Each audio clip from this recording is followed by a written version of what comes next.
Alors, qu'est-ce qu'il raconte, le curé? Fait plaisir de le voir par ici. Comment ça se passe du côté du bon Dieu? Il est content, ça va?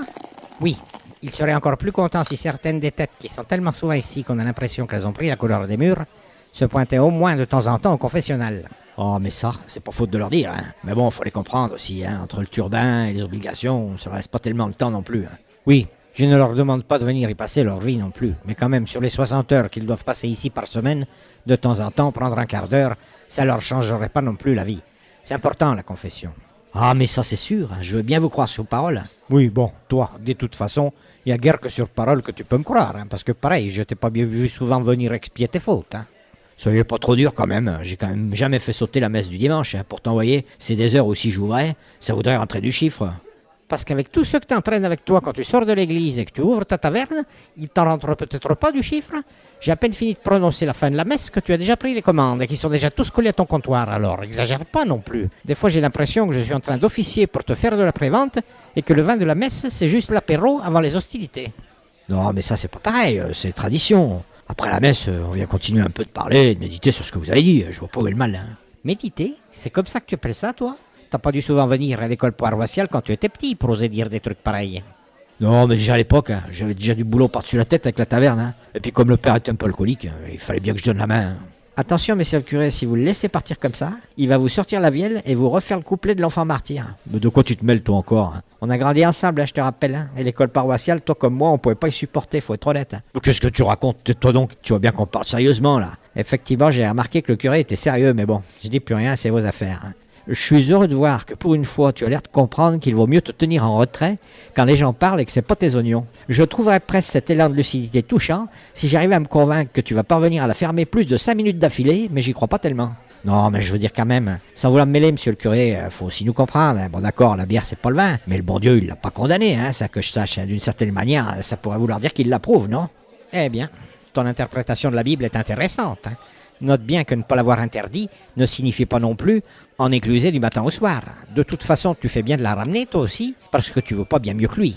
Donc pour rappel, et avant de passer à autre chose, parce que tout ça est déjà en train de m'agacer sérieusement, et ça vaut pour les deux, le truc en bois sur le côté de l'église avec une petite porte, c'est pas juste là pour faire joli, ça s'appelle un confessionnal, et de temps en temps, j'aimerais bien vous y voir. Et qu'on soit bien clair, à jeun si possible. Hein? À jeun? Mais ça ouvre à quelle heure? Ça ouvre avant que tu prennes ta première bière. Mais bon, allez, fais tomber une pinte. Je sais pas pourquoi je me fatigue. Ah, enfin, voilà une belle parole.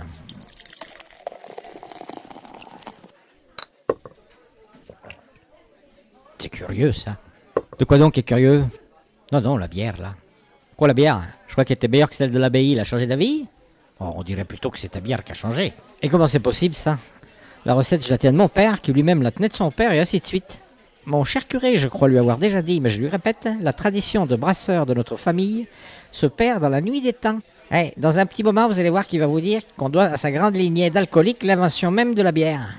Ah, mais tu vas remettre le couvert, toi? T'es jamais fatigué ou quoi? Non, mais je veux bien te croire. Dis-moi, tu la couvres quand tu la fais cuire ou pas? Ah, ça dépend, c'est tout un art, ça, hein. On peut pas tout dévoiler tous les secrets non plus, hein. Pourquoi il demande? Non, comme ça. Je serais toi, je ferais attention à l'éloigner un peu du bord de la terrasse. À l'éloigner? Comment il veut dire? Oula, ça se fait pas comme ça, hein. Rien que le feu, ça va faire près de 100 ans qu'on le fait au même endroit. C'est sacré, ça, hein. On peut pas y bouger comme ça. Ah non, mais comme tu veux, moi je disais ça, n'empêche que tu devrais m'écouter. Parce que crois-moi, je sais de quoi je parle. Entre le séminaire et toutes les visites d'abbaye, je suis peut-être pas brasseur, mais je connais mon affaire. J'avoue avoir un peu du mal à voir où c'est qu'il veut en venir ce matin. Fais-moi confiance, éloigne-la de la terrasse du tailleur de pierre qui est en surplomb, ou alors maintiens-la couverte. Ouh, il est pénible avec tous ces mystères là. Mais bon, il s'agirait de l'éloigner de beaucoup. Oui, quand même, oui. Mais de combien alors? Oh, je sais pas, 5 coudées. Hein? 5 coudées? Mais il se rend pas compte.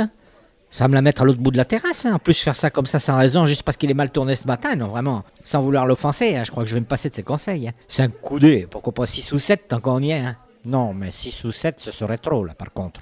Ah bon? Eh ben, il en fait bien des mystères ce matin, hein. Et ce serait trop pourquoi, si je puis me permettre de lui demander? Bon, bah s'il faut être clair et sans être sûr du coup, mais juste au cas où, des gamins farceurs, j'en vois pas mal à l'école paroissiale. Et ceux du tailleur de pierre sont particulièrement intenables. Alors vu que ta terrasse est un peu en contrebas de chez eux, on va dire que 5 coudées, même si le père s'y mettait, ce serait une distance raisonnable pour éviter qu'un jet de piste propulsé depuis les hauteurs atterrisse dans ta bière. Eh ben, après on dira que je suis le seul à critiquer.